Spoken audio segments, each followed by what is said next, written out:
Okay. Now I want to ask you, we're going to move on to praise, and we're going to do praise and reprimand. Like I said, don't forget, I'm not going to spend like another 40 minutes on praise and reprimand apiece. But now that we've gotten our goals, and now we want to kind of look at some specifics on how do we praise people, how do we reprimand people, what's the best way to do that? Why is praise important for a manager? Or we can even start easier. Why is it important for an employee to get praise? Because you know you're doing your job right. Doing your job right. Right? It also keeps them motivated. Motivated? They feel important. It's important? Is that what you said? They feel important. Oh, okay. It's important. Hey, that's why I asked. My thing fell off. Keep going. How about for a manager? Why is it important for managers? For a manager, why is it important for them to praise their employees? So it shows them you're paying attention. Right? So that they're doing their job right. Why is it important that the employees know the manager's paying attention? Oh, wow. Because you want to make sure you're doing your job right and correct. So you get praise if you're doing it and meeting the standards that they have for you. Right. So let's say that I put you in a room and I say, I'm going to leave you here for an hour, and you're supposed to build, this thing, and I leave detailed instructions. I'm going to come in and, randomly check on you every, I don't know, I'm not telling you. You're going to be more motivated than if you just leave someone alone, obviously. Yeah. Some of the things that I thought of, for a manager, you gain respect from your employees through encouragement. And a lot of times you think that you gain respect from people from reprimanding them, but before you reprimand somebody, you have to gain respect from your employees through encouragement. That's an important piece of this puzzle.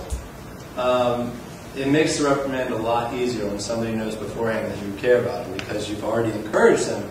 They see you as the encourager, and then when you reprimand, they know that it's out of you caring for their well-being because they know that you encourage them all the time. It's kind of like the saying that I'm sure you've all heard, you have to earn the right to be heard.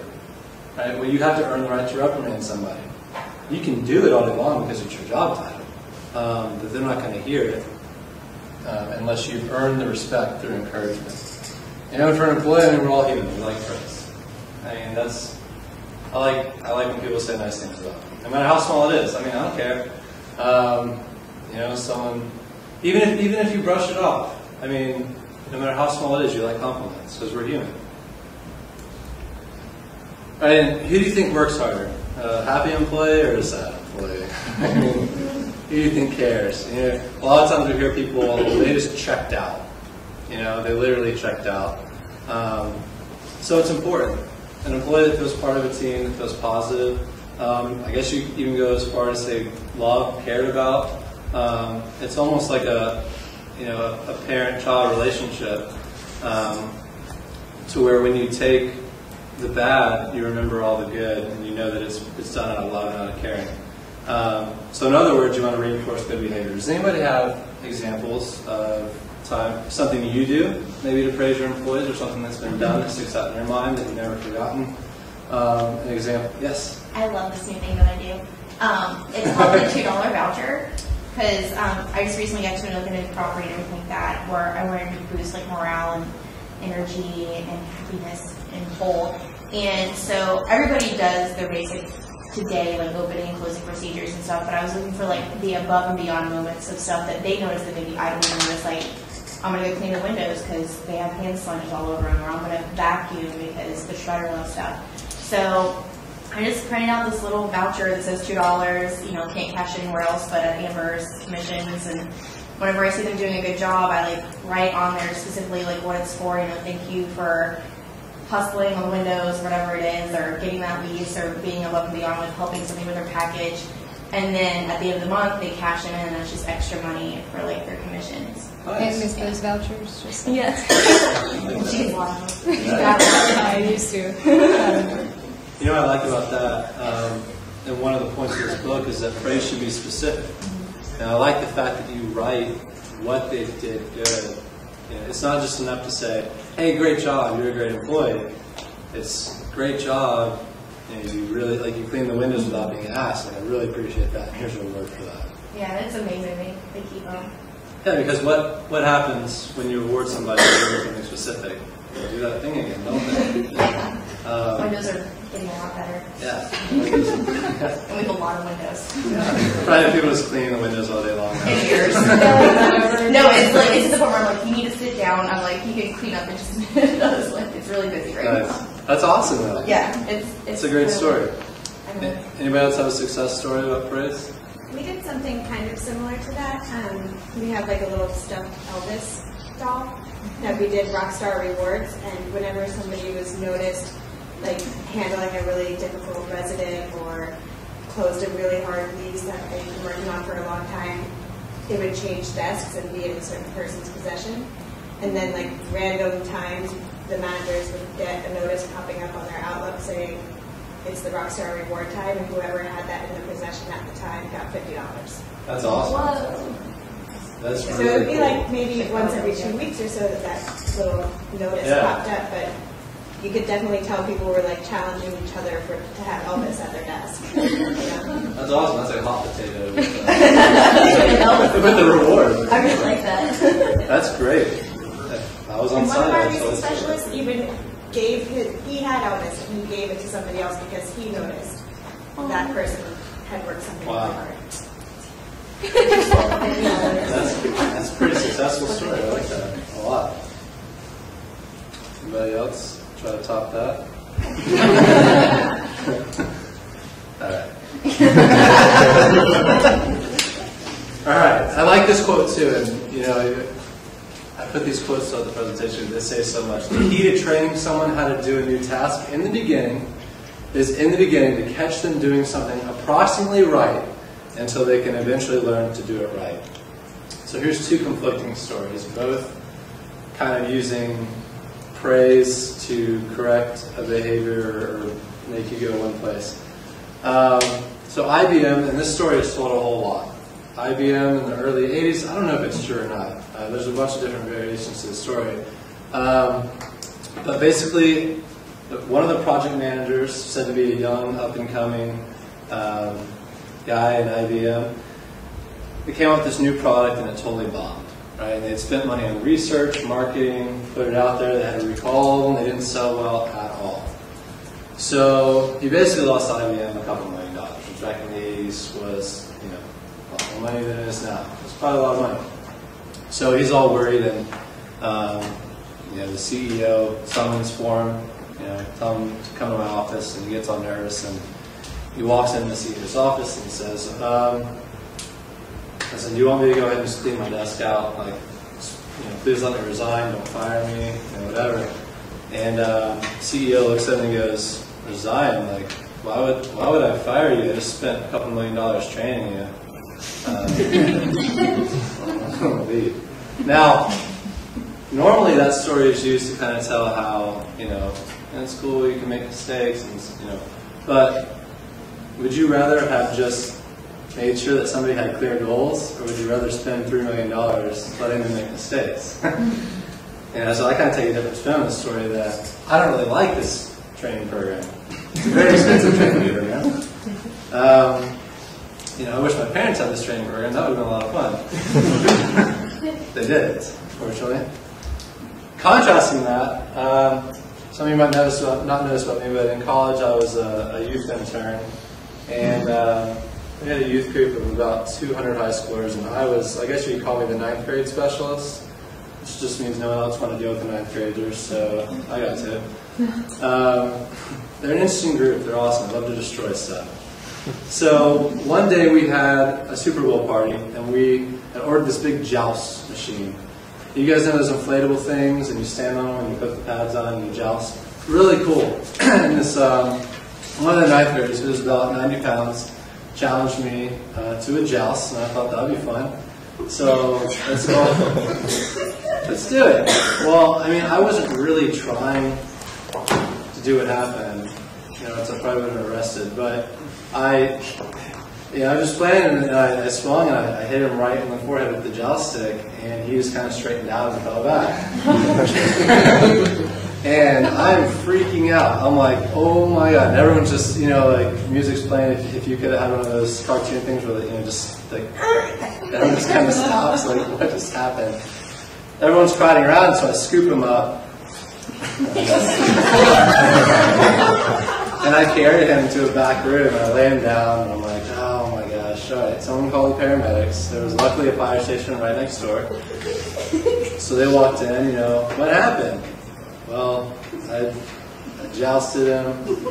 You jousted him, yeah.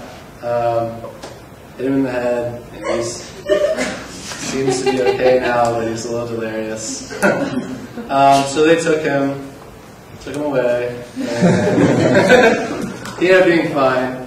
He had to go home for the night. His mom came and got him. So I was freaking out. I mean, kind of the same thing. I'm like, oh my gosh, like, this is terrible. I felt so bad. I mean, really bad. It wasn't funny at all, which is something I would think would be funny, but it wasn't funny.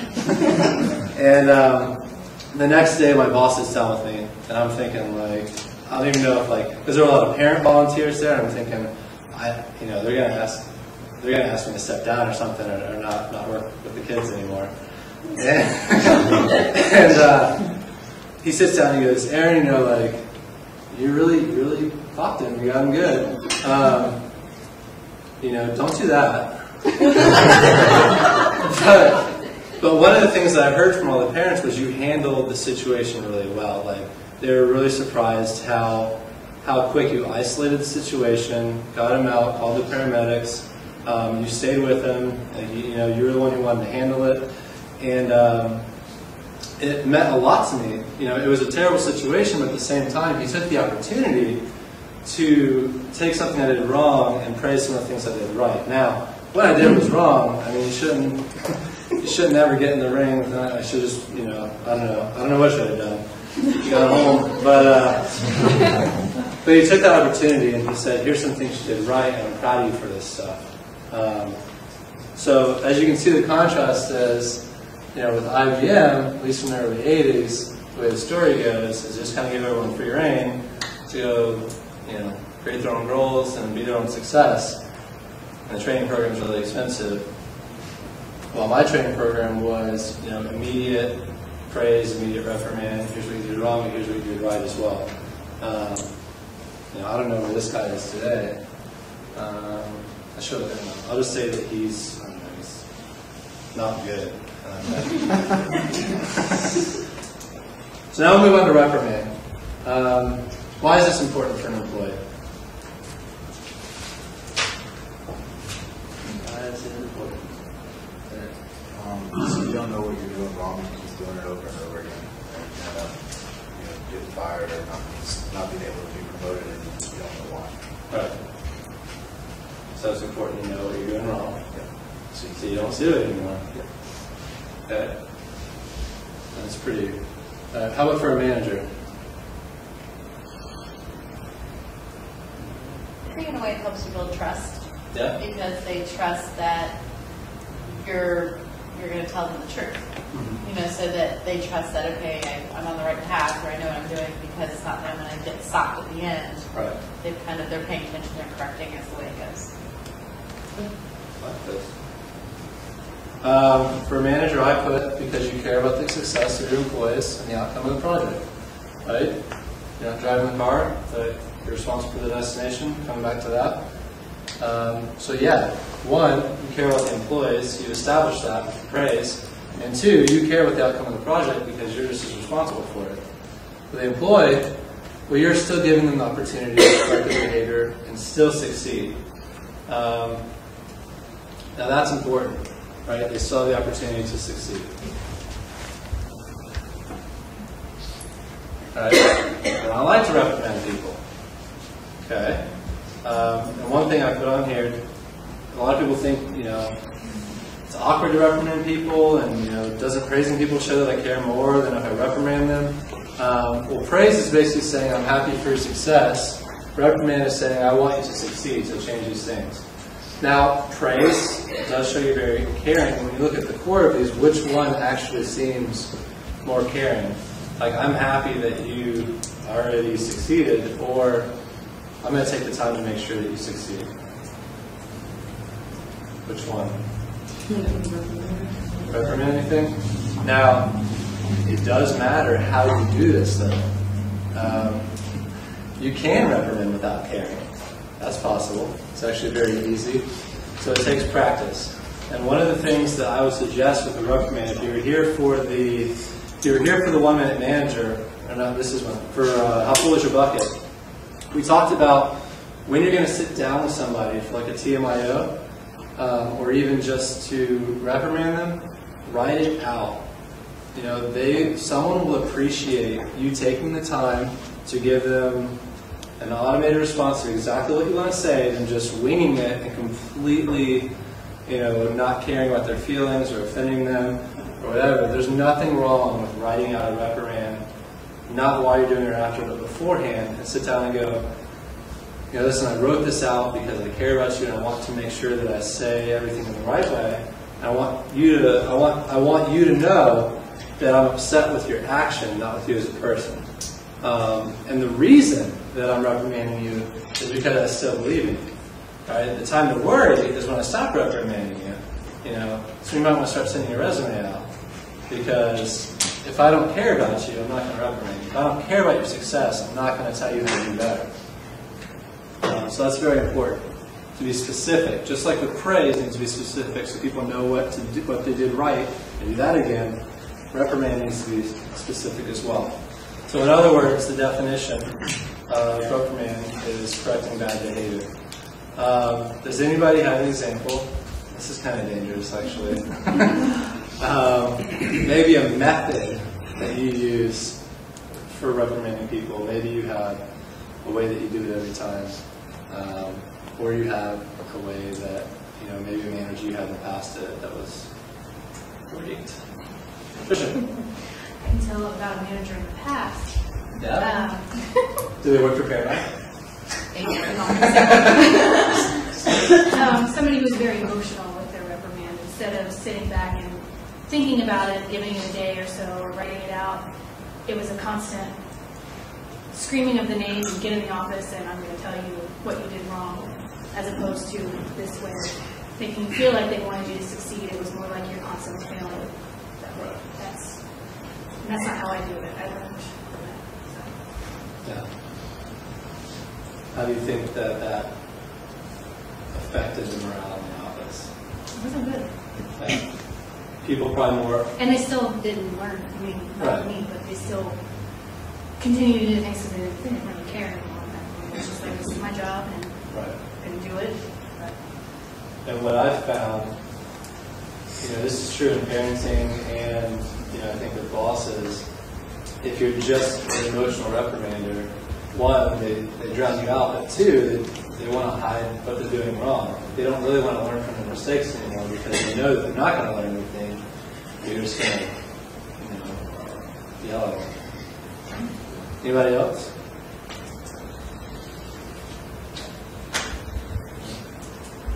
Anybody have a way that they reprimand? Yeah, go ahead. I think it's interesting too when you're talking about reprimanding or even praising somebody that you know your staff and each one of them did differently. Each one of them will respond differently to different forms of praise in different ways that you write reprimand. And a good example is when I first started working within the company, worked under Ralph Myers, and he really saw that.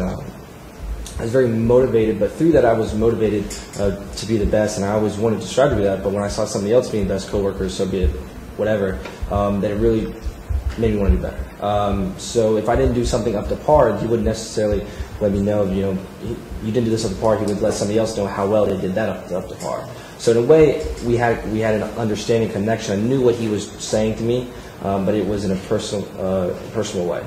Where he was saying, you know what, I know that this is what you want, this is how you get it. So it was like a polite way. Not to mention, you know, also, we talked about it before, you know, the sandwich effect, you know, when you're reprimanding somebody to, you know, start with something positive, let them know where you're coming from, and then end with something positive as well, which is something he did with me too, helped out a lot.